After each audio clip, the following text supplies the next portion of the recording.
안녕하세요. 저희는 비바이컴의 은진쌤. 성은쌤입니다. 반갑습니다. 네, 선생님, 그래서 오늘은 저희가 여호수아와 모세에 대해서 이야기를 해볼 건데요. 네네. 저 너무 궁금해요. 뭐가 궁금하세요? 일단은 여호수아에 대해서 저희가 잘 이렇게 위대한 사람이었다, 잘 네. 싸웠다, 그것까지만 기억을 하고요. 네. 그 외의 거는 저희가 기억이 남는 게 없어요. 이 여호수아라는 인물이 도대체 어떤 배경을 가지고 있는가, 왜 여호수아라는 인물이 그래도 성경 안에서 중요한 위치를 갖는가라는 부분을 한번 살펴보는 것은 중요할 것 같아요. 영원한 2인자였던 여호수아가 맞아요. 1인자가 된다라는 네. 것은 좀 이렇게 2인자 입장에서는 부담스러운 일일 것 같아요. 근데 여호수아서 1장을 보면 그의 여호수아서의 리더로서의 시작은 모세가 죽은 이후에 그에게 나타나신 하나님을 통하여서 그가 이제 이스라엘의 새로운 지도자, 모세 이후의 시대를 대변하는 인물로 성장하는 것을 보여줍니다. 근데 우리가 좀 기억해야 되는 것은 무엇이냐? 일단 여호수아를 규정하기 위해서는 그가 교육받은 선생님에 대한 이야기를 조금 할 필요가 있을 것 같아요. 그렇죠. 그 위대한 모세 밑에서 그렇죠. 2인자로 있었죠. 그렇죠. 네. 그래서 이 여호수아라는 인물은 사실은 모세의 어떻게 보면 후임자인데 선생님 혹시 창세기, 출애굽기, 레위기, 민수기, 신명기를 누가 썼는지 아세요?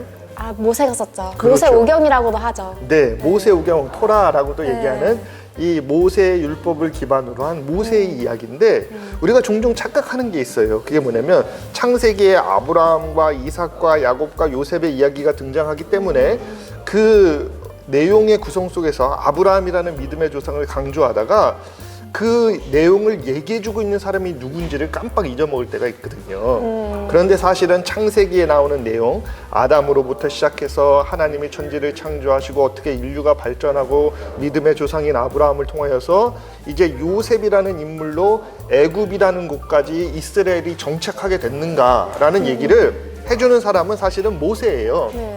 모세가 적고 있는 거예요. 하나님의 그렇죠. 감동으로. 네. 근데 모세가 적어나가는데 뭐라 그러느냐? 하나님이 모든 사람을 다 창조하시고 세상을 창조하셨다.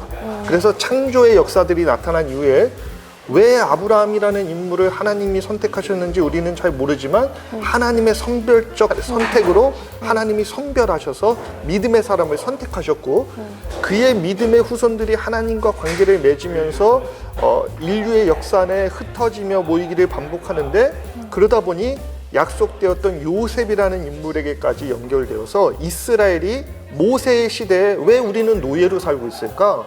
왜 우리는 400년 동안 왕들의 이 애굽이라는 땅에서 다른 민족의 억압 속에 살고 있을까라는 질문을 던질 때에 바로 우리는 선택된 하나님의 백성이지만 요셉에게 그러니까 창세기 그 끝에 나타나는 내용 중에 요셉을 잃어버린 왕들이 일어남으로써 그 새로운 왕조가 일어남으로써 이 이스라엘이 애굽에서 노예 계급처럼 떨어져 고통하는 일들이 일어나게 됐다. 세대가 바뀐 거죠. 그렇죠. 왕조가 바뀐 하나님을 거죠. 알았던 세대들이 이제 죽고 이제 새로운 이제 세대가 그러니까 그거는 이제 광야를 얘기하시는 것 같고 네. 정확하게 얘기하면 왕조가 요셉을 바뀌었어요. 인정했던 왕조, 네. 요셉을 총리로 인정하고 요셉을 높은 자로 이루어줬던 물론 이제 현대 역사, 뭐 이집트 역사 같은 걸 보면 그 왕조 자체가 바뀌면서 기존의 왕조가 밀려나고 새로운 왕조가 일어나면서 그 전에 있었던 민족들, 그 지배층을 형성하고 있었던 사람들이 뒤바뀐 왕조 속에서 하층민으로 가라앉는 그러한 역사 속에 이스라엘이 애굽의 노예 계급으로 내려간 걸로 이제 등장을 합니다. 모세가 이 내용들을 써서 얘기해 줄 때 이스라엘 광야에서 우리는 왜 이 땅에서 지금 탈출해야 되고 우리는 왜 노예로 살고 있지? 라는 질문에 대해서 야 봐라, 믿음으로 너희는 선별된 민족이고 야 봐라, 우리가 지금 노예같이 살지만 사실은 옛날 왕조의 큰 총리의 후손들이고 우리는 그런 뿌리를 갖고 있는 민족인데 이게 하나님도 모르는 이상한 왕조가 일어나더니 우리를 이렇게 억압하는 문화가 돼버렸다라고 된 거죠. 그러니까 출애굽이라는 내용이 뒷받침되는 이유가 뭐냐면 원래 이 땅이 자기들의 땅이 아니고 우리는 약속의 땅 아브라함이 받은 땅이 있는데 글로 돌아가야 된다. 우리가 지금 여기서 있는 이유는 왕조가 뒤바뀌는 과정 속에서 우리가 잠깐 노예같이 있지만 우리는 사실은 약속의 땅이 있다. 그리고 그 약속의 땅이 하나님이 제시하신 땅이다. 아브라함 때부터 내려온 약속이다. 우리는 그 땅을 받으러 가야 된다. 거룩한 땅을 받으러 돌아가는 것. 모세가 불타는 그 나무 밑에서 거룩한 땅을 밟았을 때 하나님이 네 신발을 벗어라, 이건 거룩한 땅이니 하고 약속하셨던 것처럼 그 땅의 약속들을 회복해서 돌아가야 되는 인물로 이제 모세가 선별되었기에 그는 그 당위성을 설명해 주고 있는 거예요. 창세기부터 우리는 이렇게 돼서 출애굽이 당연하고 그 다음에 약속의 땅으로 가야 된다라고 된 거죠.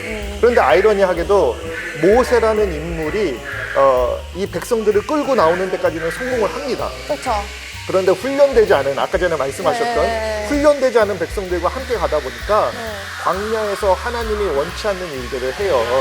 그래서 실패합니다. 근데 좀 신기해요. 왜냐면 우리가 출애굽기 내용을 다룰 건 아니지만 40년 동안 구름 기둥과 불 기둥이 같이 갔거든요. 그렇죠. 그건 이적이잖아요. 그쵸. 내 눈에 돌풍이 있는 불 기둥이 있고 구름 기둥이 있고 그리고 막 만나가 하늘에서 떨어져서 매일매일 먹고 그 속에서도 우리가 불평하고 하나님을 원망하고 그다음에 부인할 수 있는가는 굉장히 큰 질문인데 그랬다는 거예요. 그쵸. 그래서 그 1세대가 싹 죽어요. 그러니까 모든 기적을 본 세대가 싹 죽습니다. 그리고 이제 모세도 그 이스라엘을 이끄는 과정 속에서 하나님이 하지 말라 그런 반석을 잘못 치는 일 때문에 하나님이 너는 약속의 땅에는 못 들어간다 그러고 얘기를 하세요.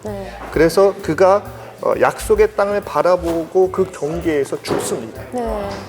그래서 출애굽기까지가 끝난 거예요. 그러니까 창세기는 고대 이야기, 왜 이스라엘이 애굽의 밑에 들어왔는가까지 얘기고, 레위기는 이제 광야 생활을 하는 이스라엘 백성들에게 무슨 율법을 지키고 어떻게 살아가야 되는지를 법령들을 뭐 레위인의 법부터 시작해서 먹어야 될 거, 먹지 말아야 될 거, 그다음에 성례와 성막과 예배를 어떻게 해야 될 거, 이런 것들이 가르쳐주고, 그다음에 민수기에 있어서는 이스라엘 백성들이 행진하는 방향들, 이제 약속의 땅을 향해서 각 민족 12지파가 행진을 해야 되는데 남쪽에 누가 서고 동쪽에 누가 서고 서쪽에 누가 서고 북쪽에 누가 서서 이 언약궤를 중심으로 민족들이 이동을 합니까? 라는 것에 대한 것들을 이제 내용을 다루고, 그다음에 이제 신명기로 넘어가서는 모세가 죽기 전에 그 설교의 내용들을 얘기하면서 니네가 예전에 이렇게 살았는데 이렇게 인도하셨던 하나님 안에서 앞으로 이렇게 살아라 까지의 설교의 내용들을 통해서 대충 모세의 인생을 정리하는 내용들이 이 오경에 담겨 있다고 보시면 됩니다.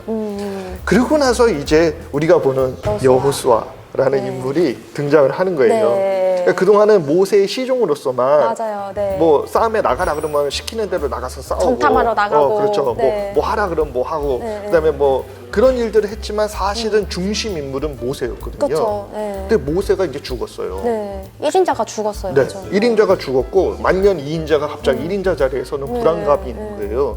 그러니까 여호수아 1장 1절부터 9절까지의 내용을 보면 하나님이 끊임없이 담대하라 담대하라 담대하라 맞아요. 내용들을 물론 우리가 다음에 다룰 거지만 계속 말씀하세요. 그래서 2인자에서 1인자로 선 여호수아, 그래서 2인자에서 1인자로 선 여호수아가 이제 앞으로 어떻게 해야 되나, 뭘 해야 되나를 함께 그 정복의 과정들을 통해서 표현해 주는 책이 여호수아서입니다. 그래서 여호수아서는 굉장히 매력적인 것 중에 하나가 뭐냐면 능력이 늘 많았던 사람이 승리한다라기보다는 약간 모자랐는데 하나님이 함께 하시니 승리를 이루더라. 거의 모세만큼 하더라 라는 관점으로 우리가 보게 되면 실질적인 약속을 성취하는 하나님의 은혜를 이루어가는 신앙인들의 모습을 볼 수 있는 것 같아요.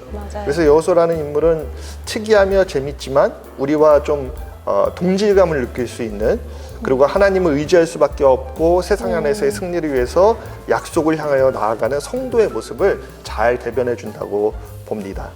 맞습니다. 어떻게 생각하세요, 은유 선생님은?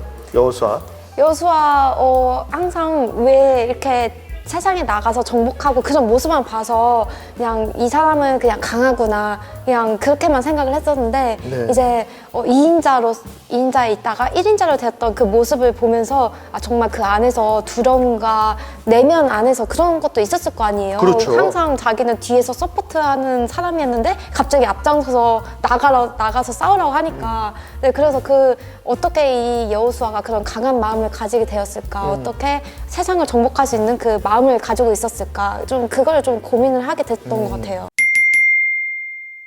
여호수아서의 여러 그 여정들 속에서 어떻게 부족한 사람을 하나님이 유지하시고 어떻게 맞아요. 약속을 붙들면 그 약속의 성취를 이루시는 하나님의 능력을 보는가 이 부분에 집중한다면 앞으로 여호수아서에 대한 공부들이 재미있지 않을까라는 생각을 합니다. 네, 저희가 여호수아에 대해서 이제 집중적으로 탐구를 할 생각이에요. 네. 그래서 앞으로 이 시리즈가 어떻게 이 여호수아가 세상을 정복하고 나아가는지 하나님 말씀을 붙들었는지를 이제 배우게 될 건데 끝까지 시청해 주시고 다음 시간에 만날게요. 감사합니다. 감사합니다.